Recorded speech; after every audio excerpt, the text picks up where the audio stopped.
And now I'd like to introduce Mr. John Ginascol, who's Corporate Vice President, Global Supply at Abbott Nutrition. John?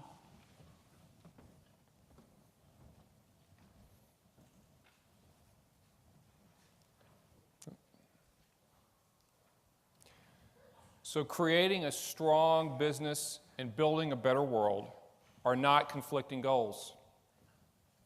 But in fact, they are both essential ingredients for long-term success. This quote by William Clay Ford of Ford Motor Company is very relevant about what we're talking about today, and I find it very relevant in what I do at Abbott. Abbott is a company that has been pioneering in advancing nutrition and medical products and pharmaceuticals for over 125 years. It's an enduring business. It is an achieving business because we deliver on what we say, and it is a caring business. And it's about caring that I really want to spend my comments this morning, and it's about this intersection between where businesses can win and play and where the community and the social organizations can win and play, and that shared value is really what I want to talk to you about today with an actual case study. But let's bring it down and talk about food, because that's why we're here. And in particular, we know there's issues with supply, but there's also issues with quality. So just having enough supply is not the answer. We must have the right quality of nutrients as well as the volume of nutrients. And today I want to talk to you about what we're doing in India.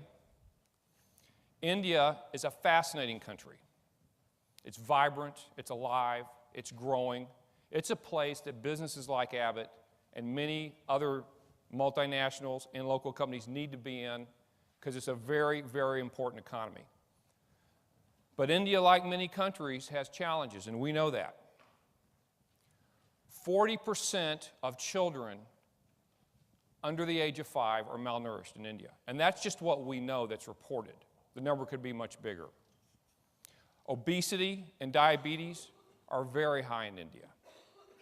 And in fact, it's estimated by 2025 there will be 70 million known cases of diabetics in India. That's more than 2 times the population of Canada. It's an incredible number. So we have a real challenge here, but we look at this as an opportunity. So our approach has been a 4-pronged approach, like 4 legs of a stool, creating a very stable platform. The first approach, several years ago, we invested significantly to build manufacturing assets in country in India. Large-scale manufacturing that will create jobs. It certainly created a lot of economic benefit from the standpoint of building the facility. This facility will be online in early 2014 with a large employee base. It's in Jagardia. And on top of that, we have committed to source 80% of our raw ingredients and packaging materials in country. Now, our standards are not different in India than anywhere else in the world. Therefore, the standards that we're going to hold these suppliers to are the exact same standards that I would hold a supplier in the United States or Europe or anywhere else. And today, these suppliers are not meeting these standards, so we are working with the suppliers. We're investing with the suppliers. We're putting our money into these suppliers to help train them, to bring their quality systems up, so they can provide us the ingredients and the materials that we need that meet our specifications.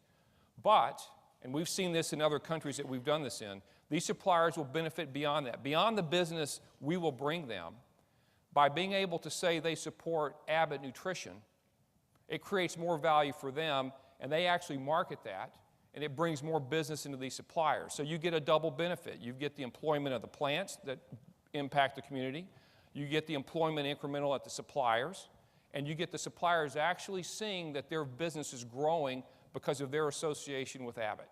And that's a true win-win.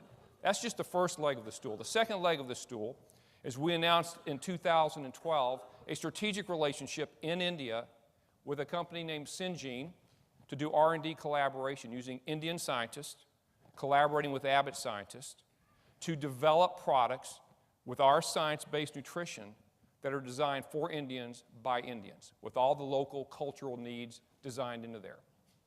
because we cannot design the proper products sitting in the Western world for a country like India. And this has been another great opportunity to engage academia and to create employment opportunities and to actually enhance and develop and bring forth technology and knowledge that's actually coming out of India. That's the second leg of the stool.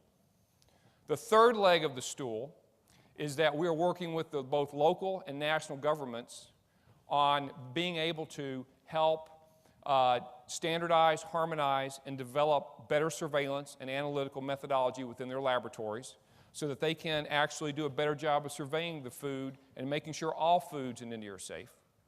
And then the final thing that we're working on is with a not-for-profit, PATH, a great organization that is focused on cultural solutions to help deal with poor health, on a technology that PATH brought forward called Ultra Rice technology.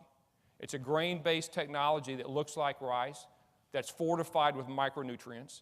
Abbott is helping PATH, working collaboratively to further enhance the micronutrients, add more micronutrients in, and to help them drive their costs down significantly so that this can be provided at even more economic value to those in India, and it will culturally work because they take these fortified rice grains and blend them into regular rice, and therefore it meets the cultural needs of the family in India that wants to serve rice with their dinner.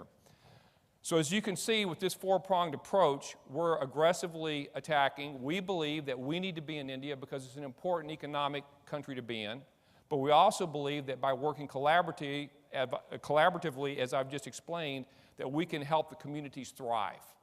And it's that shared space that really works in this model. We absolutely believe the investments that we've made, and they're very significant investments, will pay off time and time again, both for Abbott, but as well for the communities in India. It is absolutely where we believe we can play with this shared value space. So I call out to all of you, this is a great conference. This is a great effort today. But it's about what are we going to do going forward? How can we measure meaningfully that what our efforts are about is paying dividends to the communities that we're trying to serve?